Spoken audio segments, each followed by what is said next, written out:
Hello, everyone. Welcome to the print room open house. Let me get my slide up. Here we go. We are absolutely delighted that you've tuned in today to be here with us, because as the COVID pandemic has made it impossible for us to welcome you in our actual print room at the Institute at Vernon Square, we thought, why not bring the print room open house into your living rooms, studies, maybe beds. My name is Charlotte Wietema. I am a print room assistant and a PhD candidate at the Courtauld. And today, me and my colleagues, Saskia Rubin and Jasmine Clark, who are both also PhD candidates at the Courtauld and print room assistants, as well as Maarten Bassens, who is a curatorial fellow, we are excited to be kicking off our virtual open house, the first one of this year. Today, we'll be treating you to 4 presentations. First, I will give you a short introduction to the prints and drawings collection, to the study room and the paper conservation studio, just so you have an idea of what it is that we do and what we can provide for you. After that, Maarten will talk about a wonderful print and drawing by Pieter Bruegel the Elder, the canvas at Hoboken. And after that, Jasmine will discuss Ingres' study for Odalisque. Finally, we'll have a wonderful examination of Cézanne's apple, bottle and chairback still life by Saskia. And after that, we have an open discussion. So if you have any questions throughout the program, please type them into the chat and we'll make sure that we answer them after the presentations. So let us start with an introduction to the prints and drawings collection, to the study room and the conservation studio. So the Courtauld Institute of Art houses one of the most significant collections of works on paper in all of Britain. It consists of around 7,000 drawings and over 26,000 prints. And it focuses on Western European art ranging from the late medieval period to the present. And as such, works on paper make up a really big part of the Courtauld's collection. Let me first introduce you to all the wonderful colleagues who care about the works on paper. Our Martin Halusa curator of drawings is Dr. Cathy Courtauld, and Dr. Rachel Sloan is the assistant curator of works on paper. Our drawings cataloger is Dr. Rachel Hapoenu, and Maarten Bassens, as I already mentioned, is the Getty Paper Project curatorial fellow.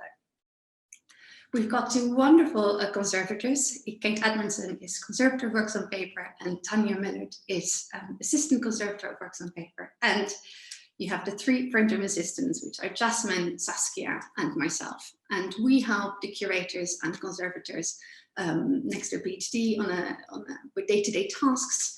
And one of our things is that we organize the biannual open house. So let me introduce you to the collection and its history. Since the Courtauld was established in 1932, the works on paper collection has grown rapidly and today consists of a series of remarkable and complementary private collections.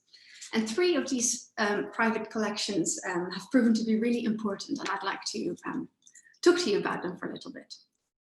The first is the collection of Samuel Courtauld, who was one of the founders of the Courtauld Institute. And his wealth came from the textile industry, and he donated the core of his world-class collection of Impressionist and Post-Impressionist paintings, prints and drawings to fund the Courtauld Institute. And these include, for works on paper, works by Cézanne, by Van Gogh and Deca. A second collector was Sir Robert Witt, who in 1952 bequeathed more than 3,000 drawings and over 20,000 prints to the Courtauld. And this remains the largest single donation to the Courtauld today.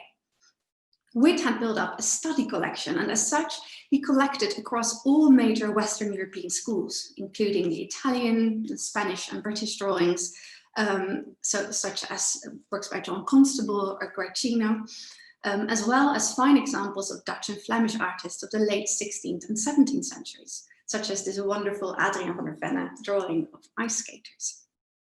And then finally, Count Antoine Seiler. Seiler left his exceptional collection of around 350 drawings to the Courtauld in 1978. And it included many of the greatest single works in the collection. So we have examples by Dürer, by Michelangelo, and by Rembrandt. And a fun fact is that for a long time, this donation had remained anonymous, as it is known only today, as it was known only by his home address, and he lived on Prince's Gate. And as such, the collection is today still often referred to as such, as the Prince's Gate bequest. In addition to Courtauld, Witt, and Seiler, the Courtauld's collection of prints and drawings has been enriched over the years by works of art donated by a number of individuals, such as, for example, Roger Fry, who was an art critic, artist, and the founder of the Omega workshop. And he left, among others, this stunning design, which is based on an African textile. Someone else who donated works was Professor Anthony Blunt, director of the Courtauld Institute of Art from 1947 to 1974. And he left a collection of Renaissance and Baroque prints and drawings of architectural studies, which include this fabulous Bernini drawing of the Louvre. Someone else was William Wycliffe Spooner, who was an industrialist from Yorkshire, and he bequeathed the gallery with a selection of 18th and 19th century British watercolors, such as this John Sell Cotman. And Dorothy Sharp did the same in 2004, and she bequeathed an exceptional collection of British watercolors, including this Turner.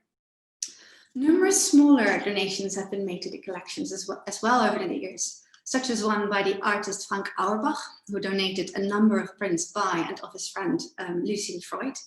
In addition to these gifts, the Courtauld collections of works on paper also still keeps growing today, and an example is a recent donation of a woodcut by Grayson Perry in 2017. The Courtauld's founders established a collection of prints and drawings as a resource for students of the Institute, and it has fulfilled that role for generations.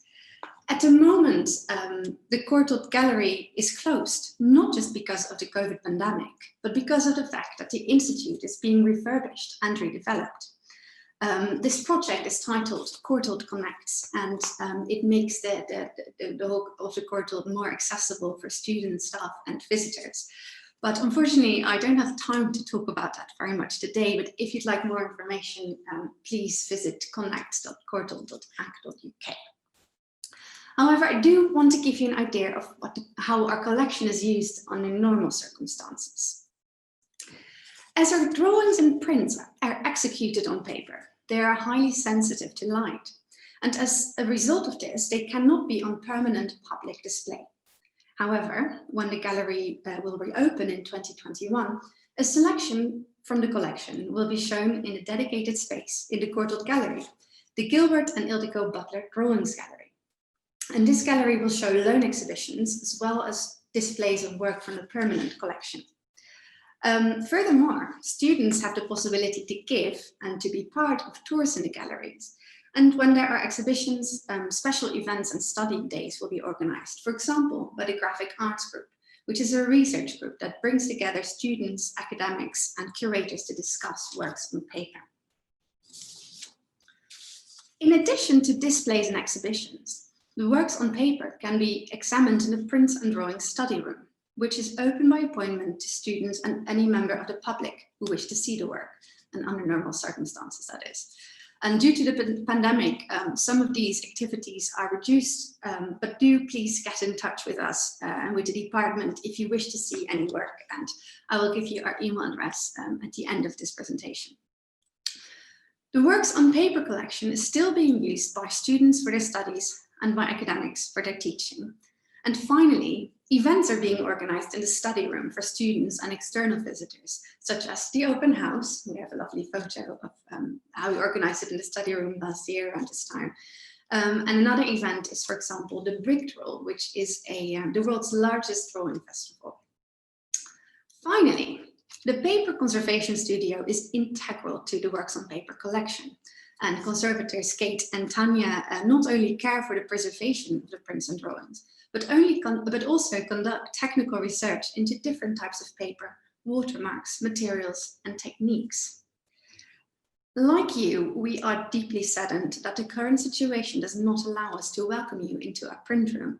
We really miss the works of art, and we also really miss the interaction with you and looking at them together. But our entire collection of drawings and a portion of the prints can be viewed and researched on the collection website. And a new website is in the making, but for now you can find them on artandarchitecture.org.uk. And if you are looking for a specific work of art that you cannot find online, do get in touch with us. We're always happy to answer any of your questions, and you can contact us on the following email address, which is printsanddrawings@courtauld.uk. So I hope you have a bit of a better understanding of what it is that we're doing. And I would now like to give the words to Maarten Bassens for his presentation on Bruegel. Charlotte, thank you for this wonderful introduction. And hello, everybody. Thank you for tuning in to what must be the umpteenth webinar you're watching this year. I've only recently joined the Courtauld team, but what you need to know is that for the last couple of years, my research has mainly focused on the drawings and the prints by and after Pieter Bruegel the Elder. It is the subject of my forthcoming PhD dissertation, which I'm currently preparing at the University of Leuven in Belgium. And it is therefore with great pleasure that I will give a talk today about one of the artist's print designs that can be found in the collections of the Courtauld. Now, sadly, due to the soaring pandemic, the Kermis, or fair, at Hoboken has been cancelled. However, I'm still able to give you some interesting facts about this piece today.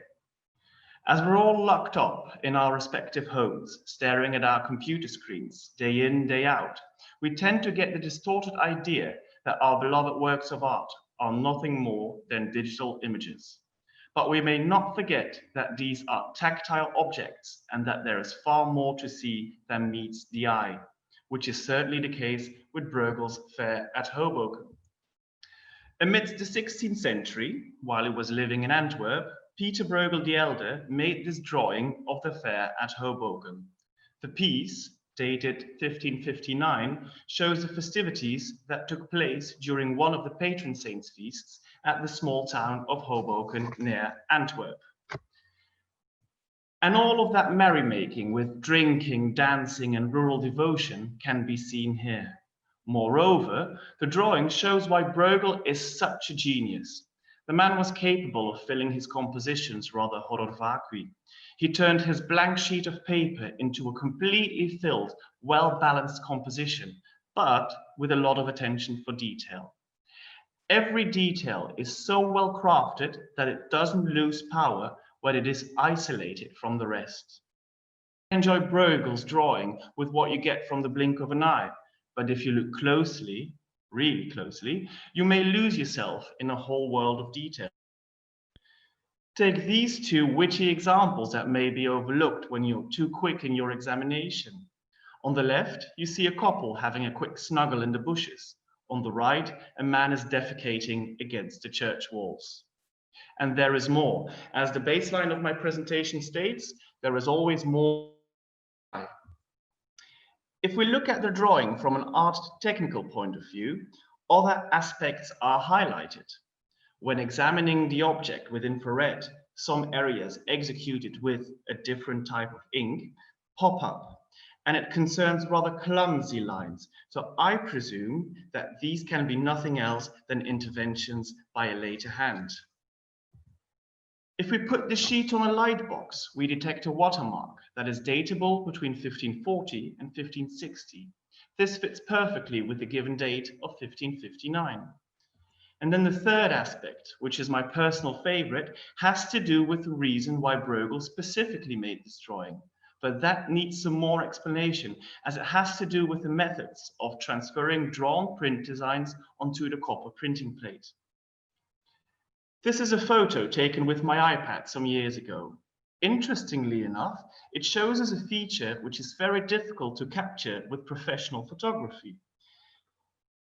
And it all has to do with these, let's call them indentations. I hope you're able to see it from home. So these indentations are the result of the interference of the engraver, whose task it was to transfer Bruegel's composition onto the copper printing plate. And the basics of the use technique are quite easy to explain. So the copper plate was first heated and coated with a thin layer of white wax.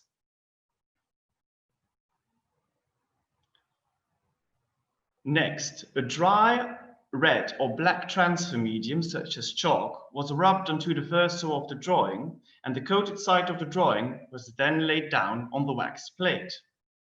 Next, the engraver inscribed the drawing by tracing the compositional lines with a metal stylus. Once fully inscribed, the drawing was removed, leaving a linear colored image in the layer of white wax. This imprint was then scratched into the printing plate with a dry point, so that the wax could be taken off, which then gave the engraver a template to start his engraving with a burin. Close examination of Bruegel's drawing reveals indented lines throughout the entire composition. Documenting the three-dimensional features of a drawing is rather difficult. This is because what can be detected on its surface is dependent upon how it is illuminated. Typically, raking light is used to exaggerate disruptions in the surface of a sheet of paper, but that only gives us a partial or inadequate idea.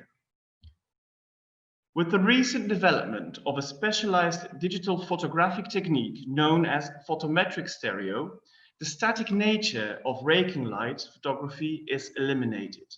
We take a multitude of photos every time with a different raking light.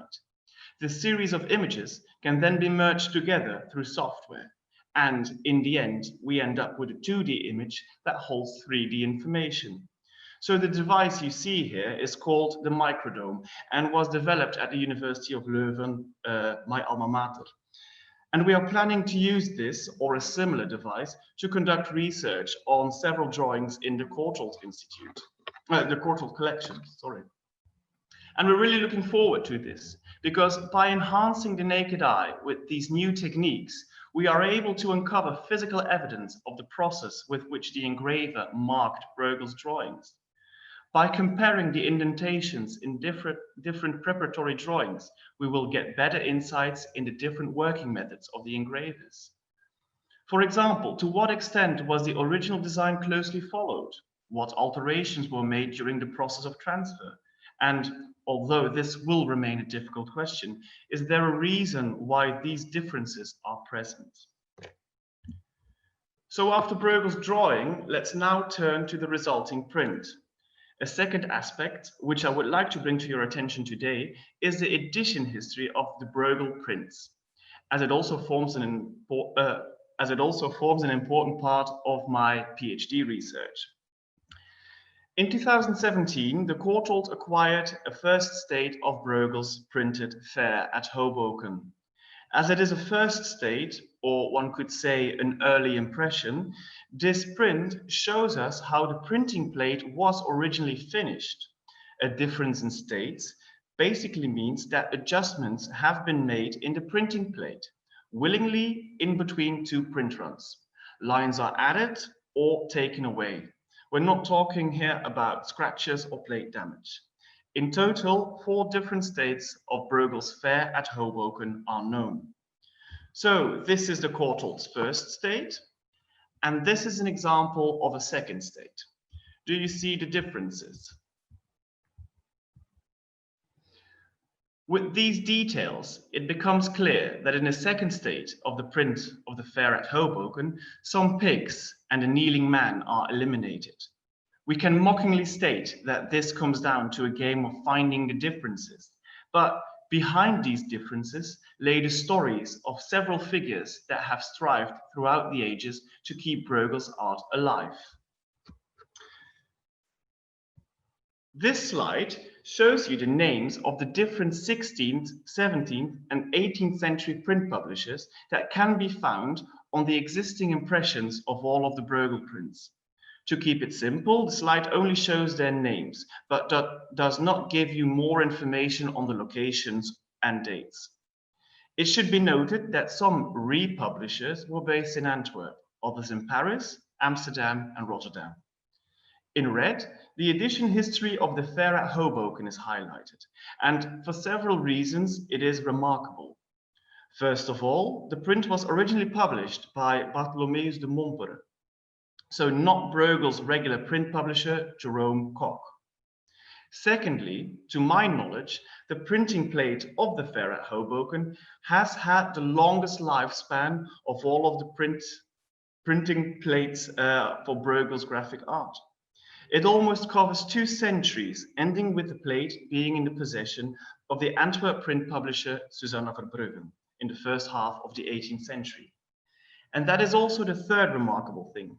Besides Volksken Dirks, the wife of the aforementioned Hieronymus Koch, Jerome Koch, Susanna is the only other woman we know by name in the largely male-dominated history of Bruegel's print editions. Susanna was what we call a spiritual daughter, so not a nun or a beguine, but a religious and devout woman that has taken some vows, but was still living on her own. Her print shop in the Keizerstraat in Antwerp was mostly known for its devotional imagery. But look, she was also responsible for the 4th state of the fair at Hoboken. One can, however, wonder whether this late edition was a big hit. The 18th century impression is simply a ruin. It is only a phantom of the 16th century original. And when Susanna died in 1752, her shop continued with a new owner called Isabel Hertzens. However, what happened with the deteriorated printing plate remains a mystery. And that is the end of my presentation. Thank you for your attention and your interest, and I'm looking forward to your questions later on. I now give the floor to Jasmine Clark.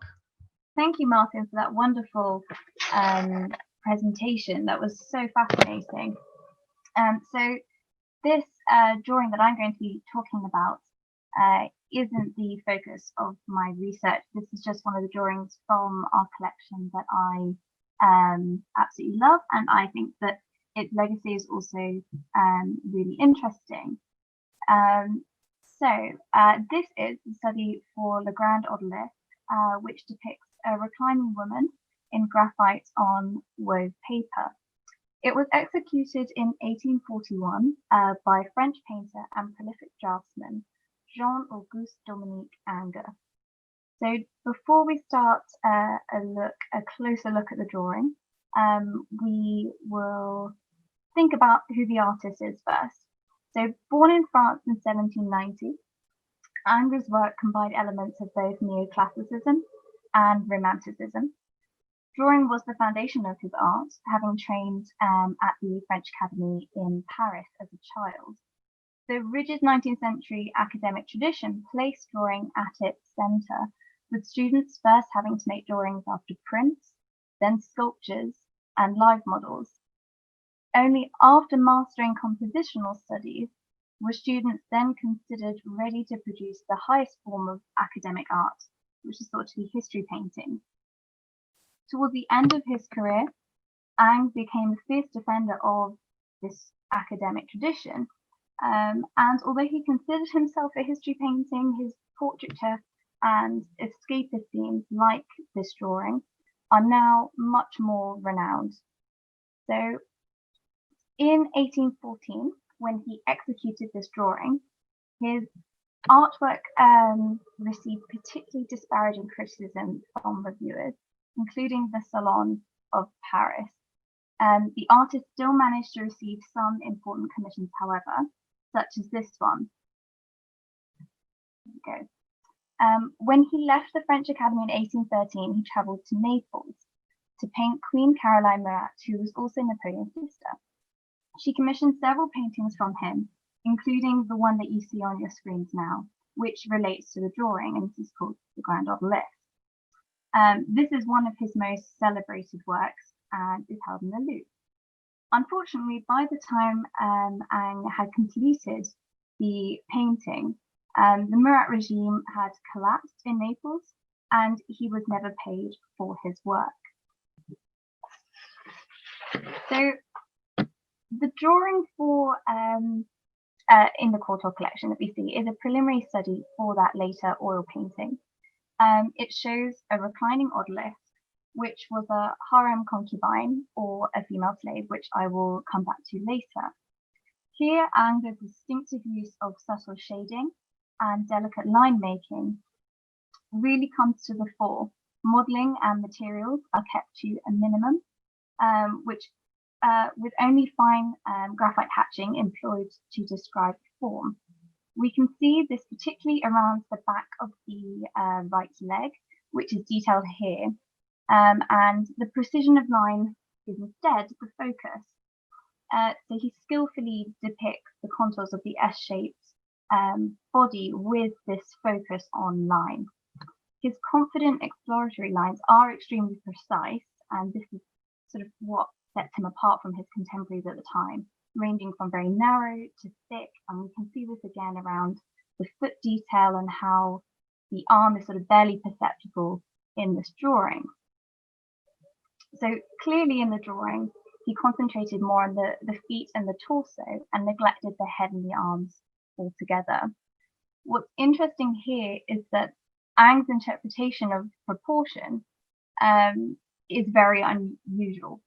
So the suggested head in the drawing is absolutely tiny in comparison to the elongated body, particularly if we look at the unnaturally long arm and the contorted position of the spine and the hips. This distortion is directly replicated in the painting, which critics at the time believed to be errors on the part of the artist.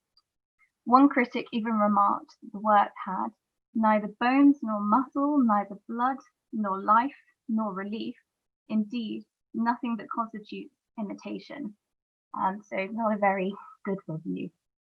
Recent studies, however, suggest that the artist purposely elongated the pose.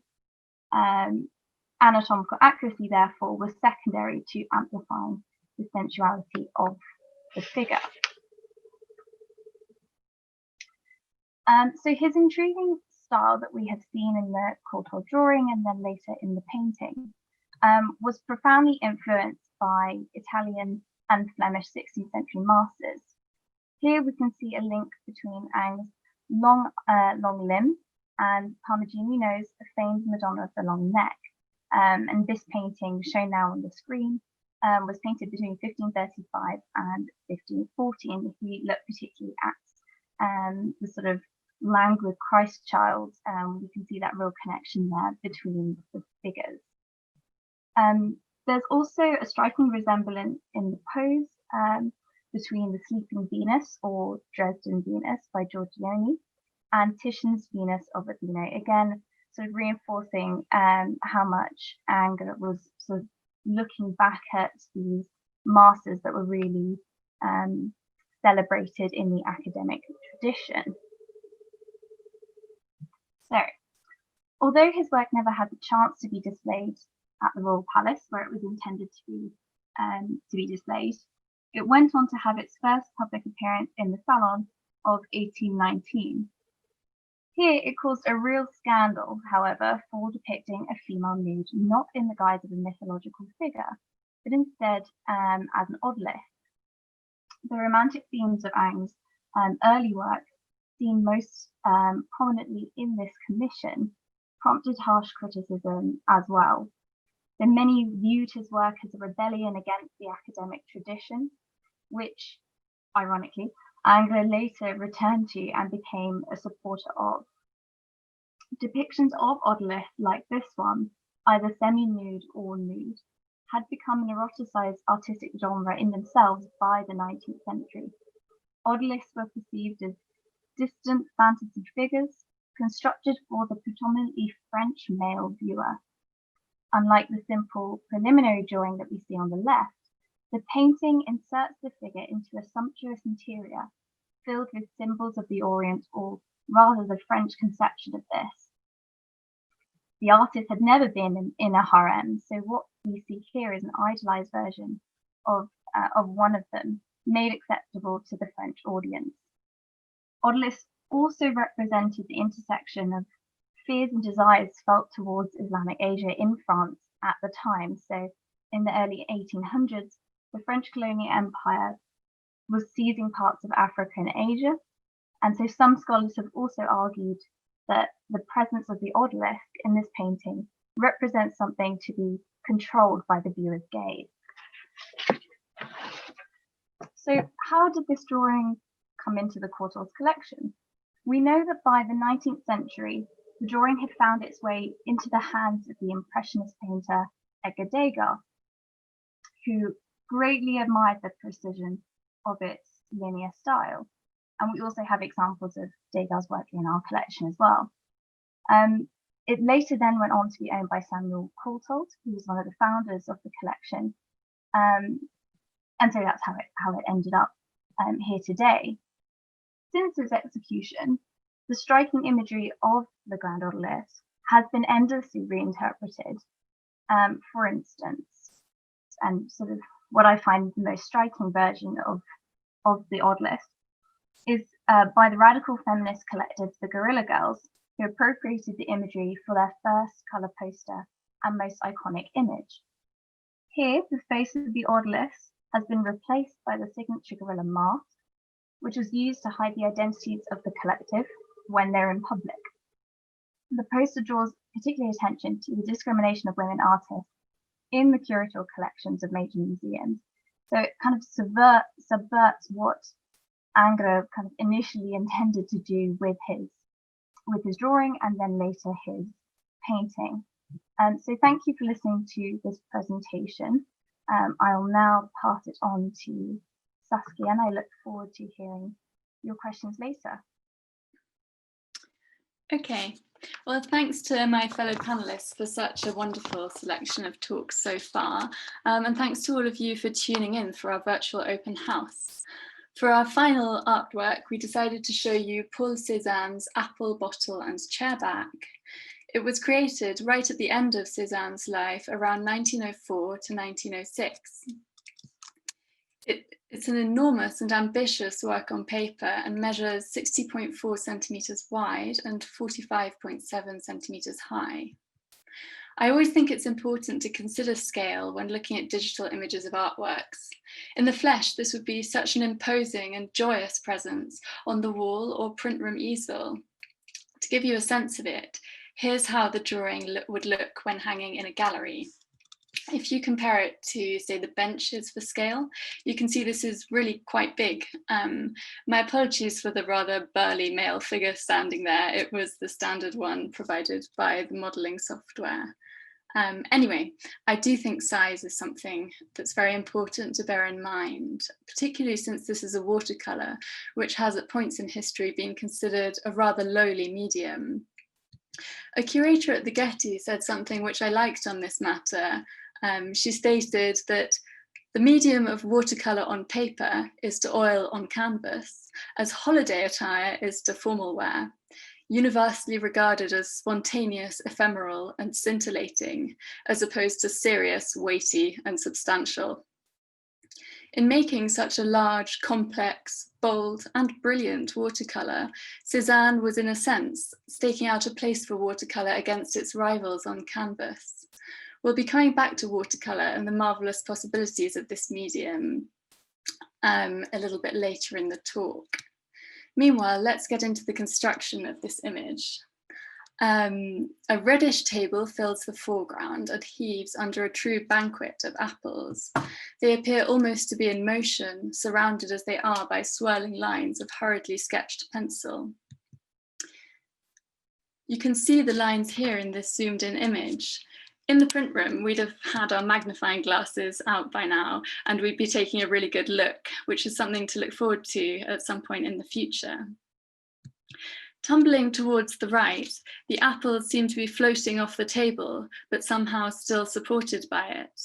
A blue glass and greyish bottle form a dense pillar towards the left, which is counterbalanced by an uncertain area of dark on the right. Here, the deep colours almost suggest a recession or hatch into another room.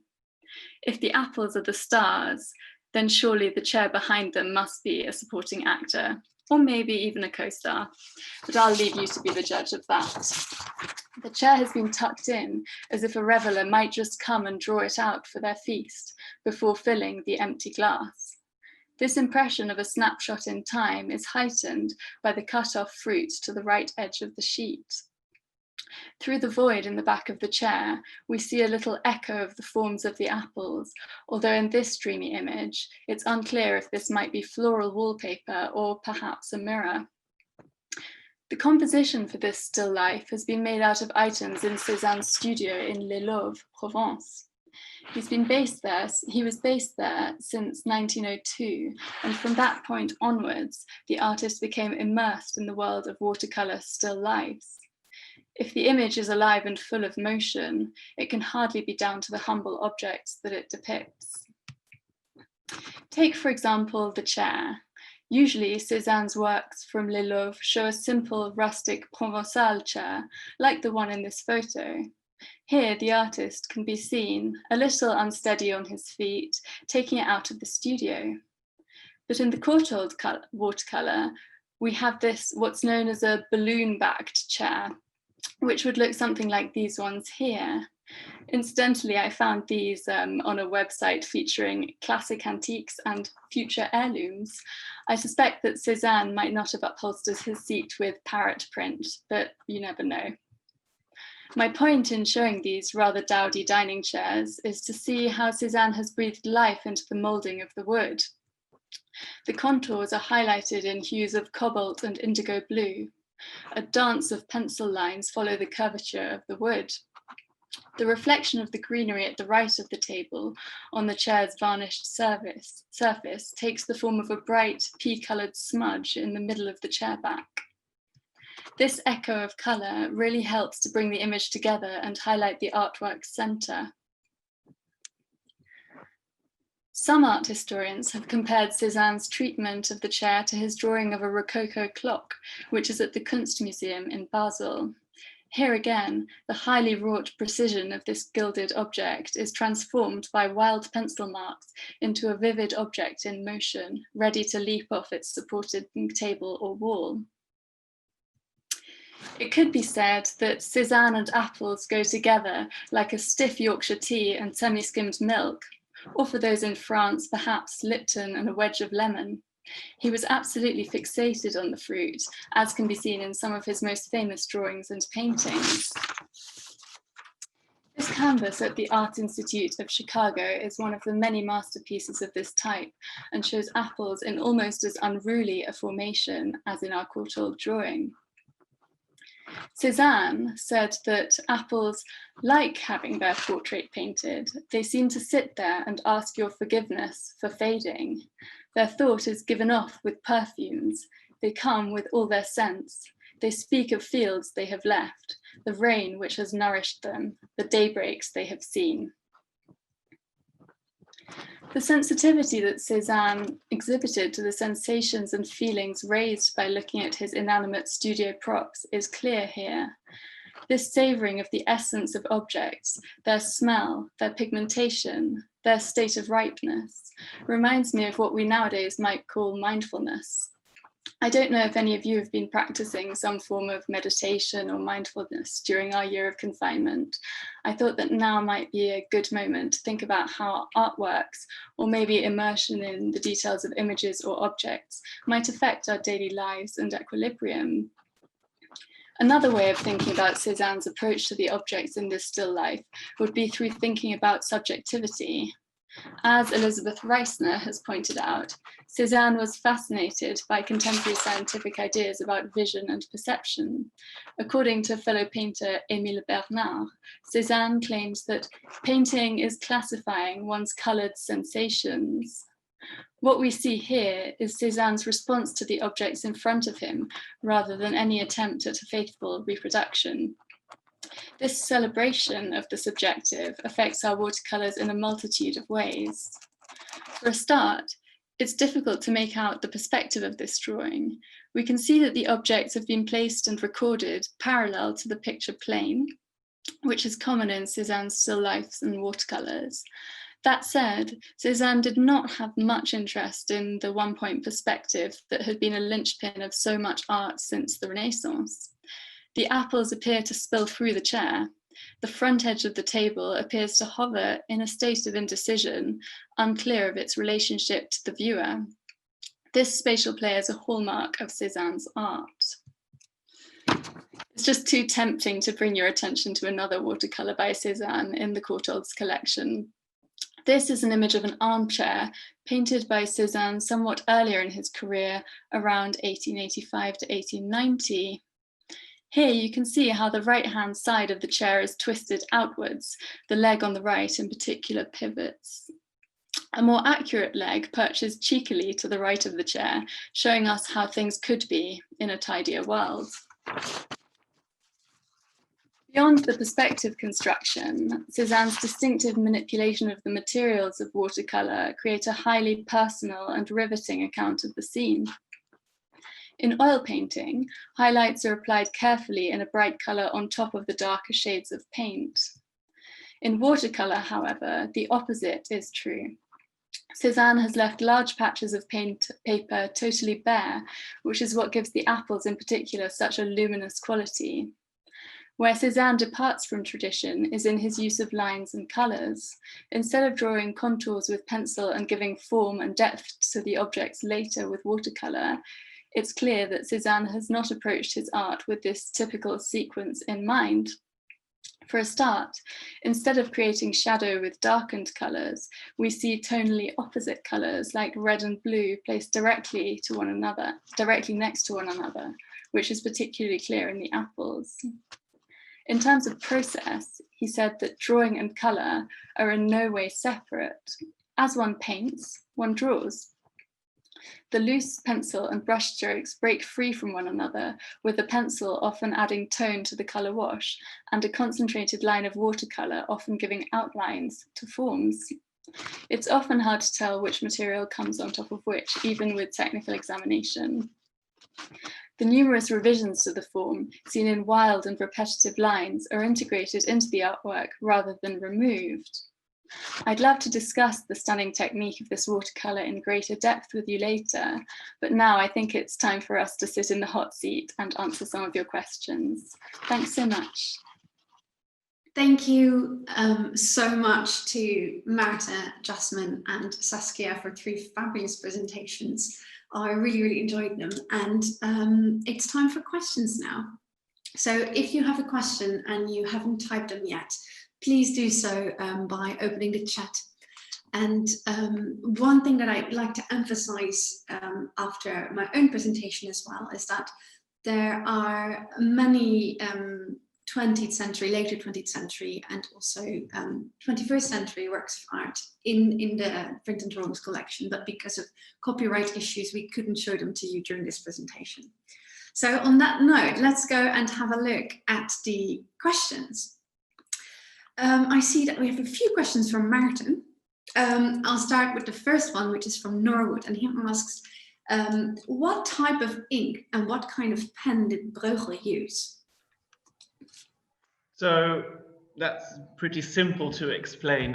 Bruegel mostly worked or executed his drawings in iron gall ink. That's a type of ink which has been made of gall nuts, which you can find from trees. So for example, oak gall nuts, mixed with iron salts and vitriol. And if you want to have more information on how iron gall ink is made, you can always type it in YouTube, and then you'll find the recipe and what you need to do for that. And he executed his drawings. His pen work is mostly done with feathers, but with a wide variety of feathers. So geese feathers, swan feathers, quail feathers. So yeah, I hope that's an answer to your question, Norwood. Excellent, thank you, Marta, for that. I see a question here for Saskia as well about Cézanne from Gani, who asked, do we know the color Cézanne used in his watercolors? Well, off the top of my head, I do recall reading about the blues that he used, and there are two different ones. I believe there's Prussian blue that's been detected, as well as I think a cobalt colour. As for the other ones, I'm not quite sure. They are very characteristic of his watercolours, particularly from that period. If you look at other examples, for example, in the Getty, maybe you might find some interesting study on the colour use. There's one with a pretty magnificent blue pot in it, which I would recommend to anyone who'd like to take a look. Thank you, Saskia. I am going to throw in a question of myself for Jasmine as well, because I was fascinated by the fact that Ingres, in his drawing, he just focused on the body so much, which you explained to us wonderfully. But I couldn't help but notice that in the painting, Ingres paints textiles and materials and in the fabrics and things like that. He paints that so brilliantly, and it just made me wonder if he also made preparatory drawings for those things. Yes, I was also interested in this as well, and from looking a bit closer into it, I initially couldn't find any of sort of the background. There are several more studies for the body and sort of quite a rough version of this, sort of not as beautiful as the one that we have in the Courtauld, sort of definitely more of a preliminary sketch. And then kind of a similar one to we have in the Courtauld, but with a focus on the hands as well. Both of those are in the Louvre. But no, I couldn't find any of the background, which is interesting, because like you said, it is so highly detailed, and it might be because it's sort of he's kind of taking inspiration from other paintings as well at the time for those kind of elements that he includes in the painting, perhaps. Wonderful, thank you. Going back to Maarten, both Maisie and Xinia were very interested about the new techniques that you showed us and that are being pioneered. And Maisie asked, will those also be used by other art institutes? And Xinia asks if the photometric analysis has also been used on other materials than prints and drawings, and when you might present your findings of the research you told us you were going to do. So the interesting questions. The development of the microdome, so the device we use for this photographic technique, was developed at the University of Leuven with engineers, with people from the conservation of art department, with people from the photographic department of the university, and it started with the RICH project. It's called RICH. So if you Google RICH, RICH, reflective imaging of cultural heritage, a wide variety of objects have already been photographed in that way or digitized in that way. So for example, book illuminations, which has been done by my supervisor for my PhD research, but also leather book bindings, and the enclosed gardens of Mechelen, for example, are also digitized with the microdome. So a wide variety of objects have already been done in that way. And with regard to prints and drawings, a start was made in 2016 with the fingerprint project, which was a collaboration between the University of Leuven and the Royal Library of Belgium. I started working for the Royal Library in Belgium on this specific project, the fingerprint project, where we looked at the prints and drawings by Bruegel. Last year we had an exhibition focusing partially on the new results we got from working with the microdome and those new techniques, and we will continue that. So I presume fairly soon, well, in the near future, the near distant future, we will have an exhibition project probably at the Courtauld showing these things. So I hope that's an answer to your question. That would be absolutely wonderful. On to another question for Saskia. Gani asks, how were watercolors mixed at that time? I think I'm going to give the honest answer, which is I'm not entirely sure. There are resources online for looking into period techniques, but I'm not 100% and I wouldn't like to misinform you.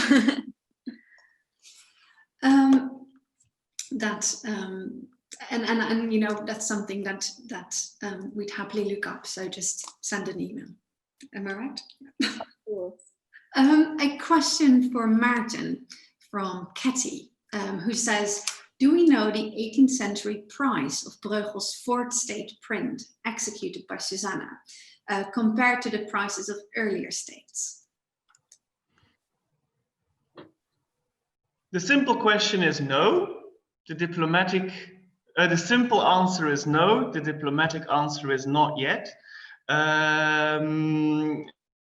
We don't know that yet, because to find those bits and pieces of information, those snippets, one has to go back to the archives. And for example, with regard to prices of Bruegel's prints during his lifetime, we almost always go back to the archival material kept at the Museum Plantin Moretus in Antwerp. So that's the books, the accounting books of Christoffel Plantin, where you have some prices of those prints, of the Bruegel prints themselves.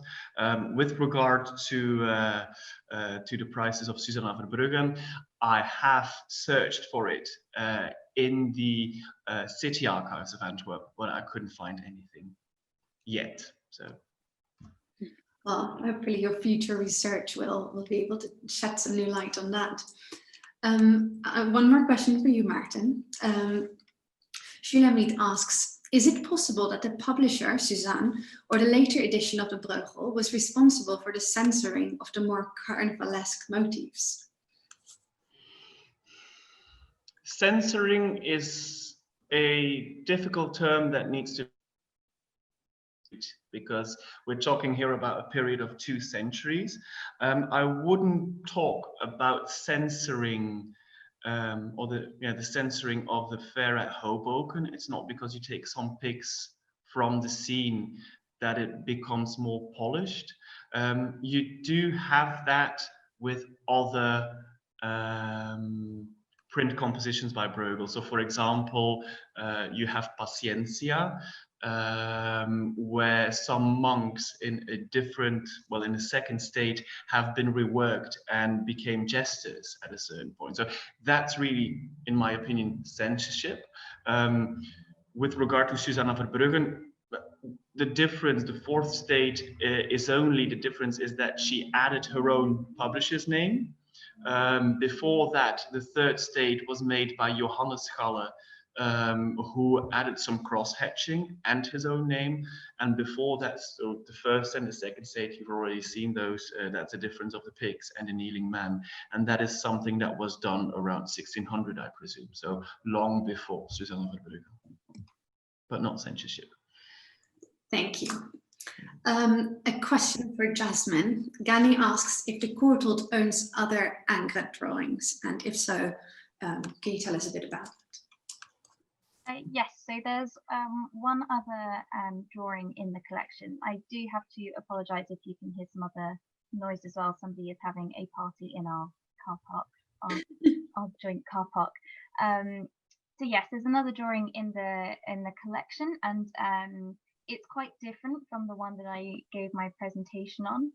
So it's another study again for painting, but it's a study for the figure of Fame for his painting the Apotheosis of Napoleon I, which is also in the Louvre as well. But again, without showing you visually, it's quite different. And the figure for Fame is quite an important figure, and so the drawing shows the sort of the chiton or the drapery kind of falling off, and so it's more of a kind of a drapery study and less focus on the body and more about the material. But I encourage you to have a look at that on the Art and Architecture website for the Courtauld collection. Thanks. I would like to go on to Mieter Naga's question, who asks, I would like to know what kind of papers were used for drawings in general in Europe.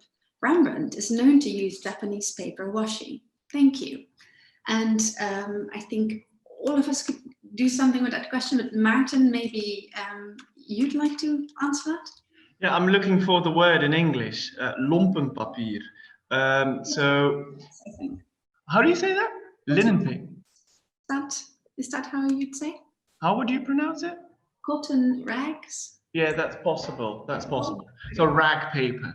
No, nowadays we all use paper that is made from trees, from the fibers that stem from trees, and that's a process that has been developed in the 19th century, which gives us paper which is lesser in quality, one has to say, than, for example, the paper that was used in the Ancien Régime in the 16th century and the 17th century, because then at that time you had people who had the job of going around and buying old clothes, and then the clothing was, well, the old rags were then beaten into like this fiber pulp, and from that day made the rag paper. So that's it. Yeah, I think we also sometimes call it late paper. And okay. Yes.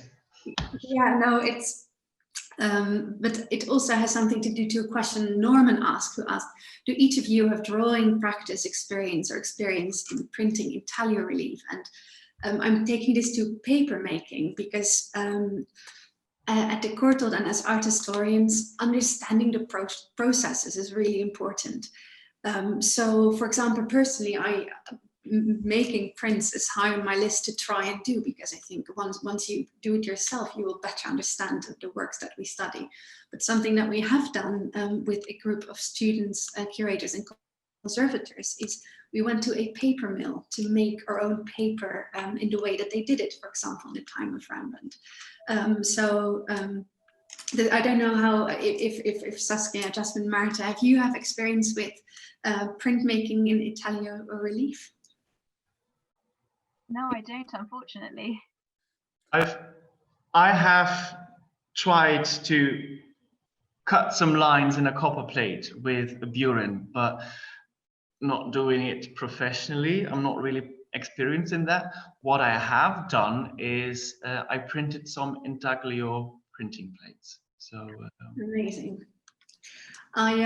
Something else that I did in terms of kind of material literacy, as one could call it, is enamel making. And while trying enamel making, I also had to use a burin to do some engravings in some copper. And I can tell you that was really difficult. All right, it's time for one last question. And it is for Saskia. And it is one that I have been wanting to ask you. Could you tell us a bit more about the functions of Cézanne watercolors? Because you showed us the chair that you talked about, and then you showed us the earlier chair in the collection of the Courtauld. And just thinking about what Maarten showed us with Bruegel, you had the drawing, the print, there's some clear function. How was it for Cézanne and in his time? And was it very clear cut that it was either preparatory or it was a real work of art? Or can you elaborate a bit on that? Yeah, I can. I mean, something like the work that we have here at the Courtauld, the one I spoke about, it's so elaborate and it's been worked on to such an extent that it's clearly designed to stand alone as an artwork that is an end in itself. There have been a lot of questions about the issue of like finish. I mentioned earlier that a lot of the drawing relies on the paper being laid bare. And also there's a lot of complicated relationships between the pencil and the wash. And again, that brings us the question of, is this tidy? Is it finished? Is it preparatory? But I think when you have something so large in scale and so elaborate, it's quite clear that that is the artwork in itself. What is less clear is when you think it is finished? Could you add more to it? When do you stop if your goal is to produce an artwork where such an integral part of the design is that it looks unfinished? So that's certainly an interesting question about the function of these watercolours. When's enough enough? Thank you so much. And I think we're going to have to leave it at that. I would first like to thank everyone for your questions and for tuning in today. Also, many thanks for all the comments we've had. We will definitely look at that. But I haven't been able, because of the time, to read them all up. Also, thanks to all of my colleagues for the wonderful presentations.